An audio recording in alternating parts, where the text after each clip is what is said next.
Hi, in today's tutorial, I'm going to show you how to create M2 point. So the first thing this we'd like to do, of course, is just go and open whatever browser you're going to use to follow this tutorial steps with. Here in my case, I'm actually using Brave.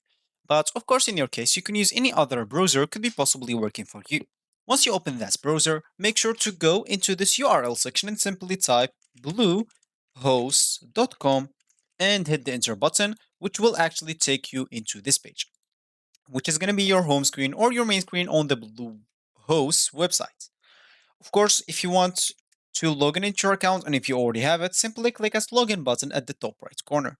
And if you don't have an account, you'll have to click at get started or simply because this choice will get you to choose a plan and it's going to be a bit expensive because you will have to commit with them for 1 year. You can simply just go and buy your own domain by clicking at this domains option right here. And of course, it will take you to the page that will give you the opportunity to buy your domain from. And from there, you can start and create your account with that way also. So for me, I'm just going to click at login, which will log in into my account directly because I already logged in into my account in this PC. And that is going to be my screen once I logged in into my account.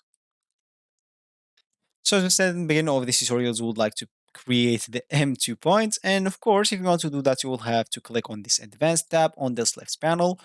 And let's just wait for the cPanel tab until it opens. Here, you will have to click on your email account on the email section, which will take you to this option.